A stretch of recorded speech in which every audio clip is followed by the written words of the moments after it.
we're going to make it. We got a plan to deliver. And that's the thing, no matter what. Meteors, Godzilla, no matter what. Welcome to Western Watts, the podcast where Tri-State and our cooperative members explore what it takes to power the West.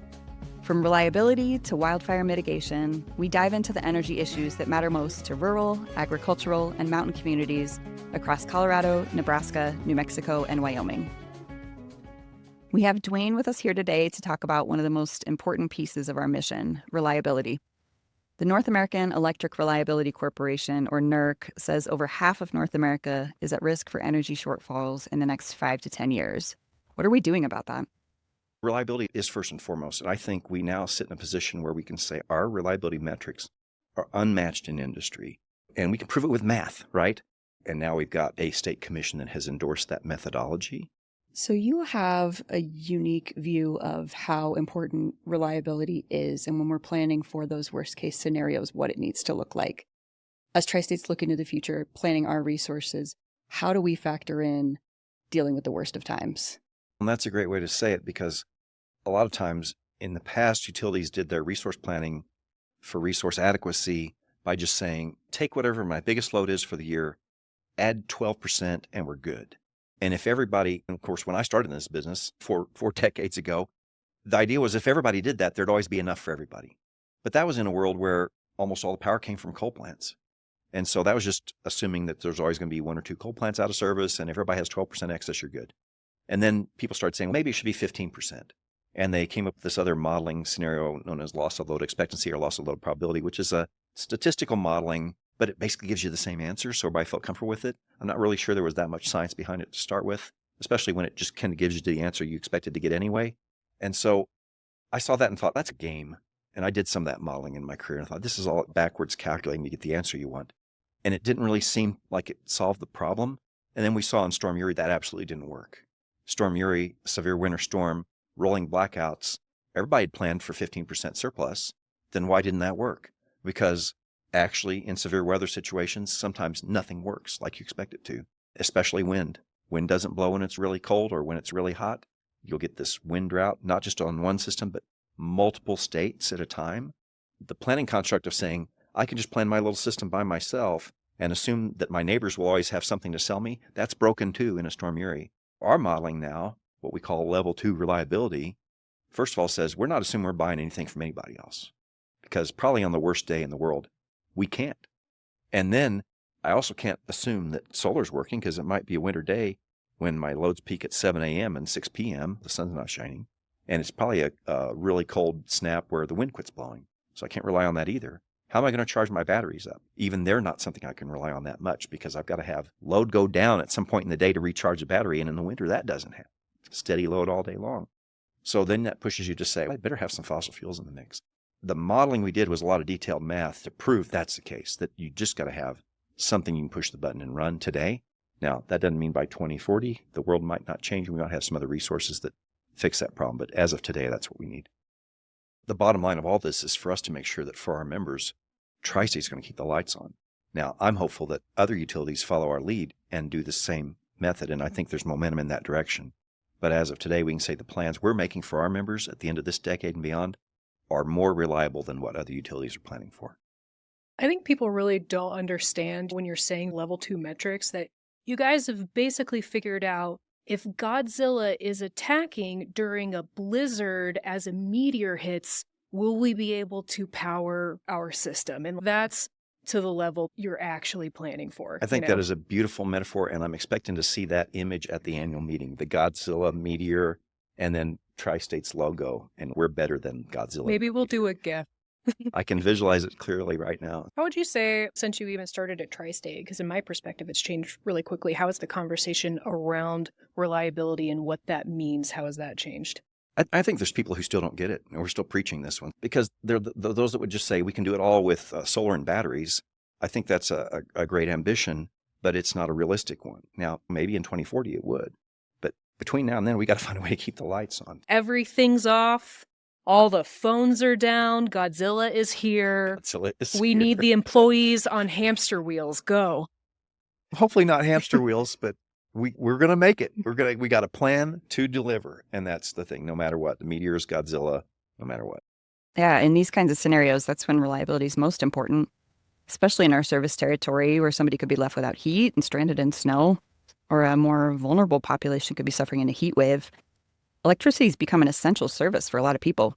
My very first day on the job, in what I consider my professional job, was when I went to work as an intern for Associated Electric Cooperative. And so I went to work for that organization, not even knowing what they did, simply because I needed a summer job out of college. And the engineering manager sits me down the first day on the job and says, I want you to understand something about this business. We work, and this is the words he used, we work for the little old lady at the end of the line, which I know is an expression we often use, but he meant it. And I knew immediately I was part of something different and, to me, special, because that's what we do. We work to make those people's lives better, I think, is something a lot of us bring to work with us every day. It's true. A lot of cooperative employees live and work in the communities they serve. So it's in everybody's best interest that everything's working. You're taking care of your neighbors. That's the mindset everybody has. That is a key part, and I'm glad you mentioned that. So, yeah, in a small co-op, any of our member co-ops, those are their neighbors they're working for, and they're going to see them at the grocery store. They're going to see them at church. So they want to do a good job, right? That's just not an anonymous customer to them. When you're facing your neighbor, I remember when I got a call one morning from one of my fellow members of our church because it was Thanksgiving morning and her power went off, and she's like, how are you going to get my power on? Because I've got my family coming over this afternoon. I've got to get this turkey cooked. So that's when it gets personal, right? That's the ultimate power move, calling up the CEO That's and right. complaining. And saying, when are you going to get my power on? You don't understand. My family's coming over this afternoon. Not only does the metaphorical little old lady at the end of the line need reliable power, but it also needs to be affordable. Is that a hard balance? Do you feel like it's pretty clear the direction you need to prioritize at any given point? I know the board thinks reliability is really important, and they think affordability is really important too. And while those two objectives are always in tension with one another, every day we're making a decision, am I going to be more reliable or more affordable?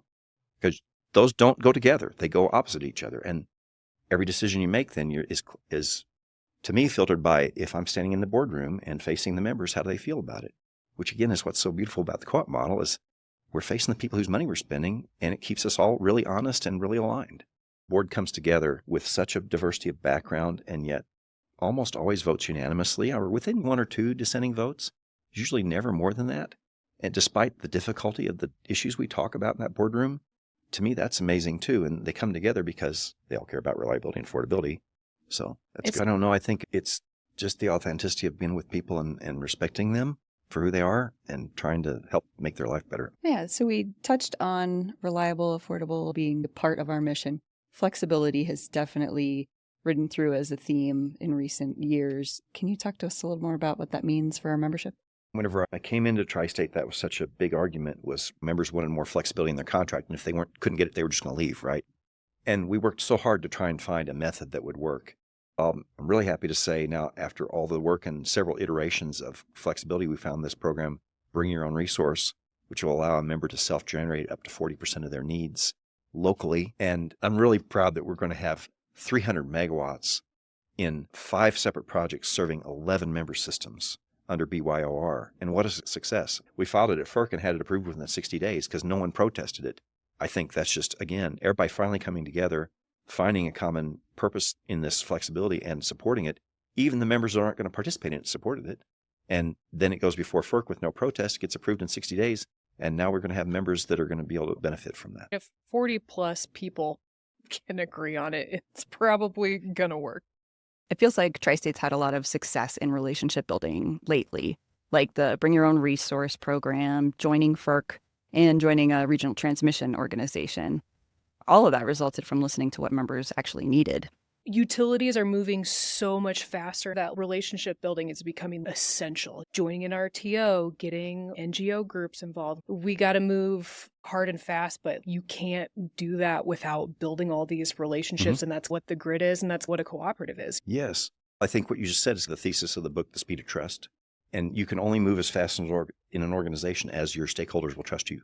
And if you don't have trust, you can't do any of it. If we look at the members and look them in the eye every month, we're going to work for what's in their best interest. We're going to try and find what's the most cost-effective thing we need to do and can do to properly protect our members and not overdo it.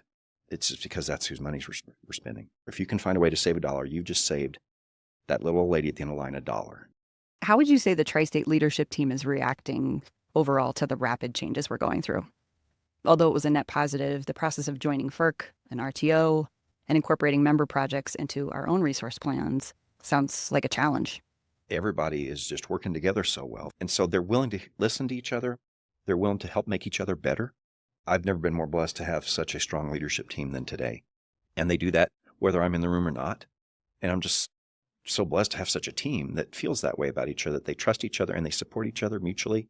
I think they would all go to war for each other. And if there was a bunch of enemies outside here, Godzilla and people with swords, they would all march out there together and just go slay it because they like kicking butt. They really like winning.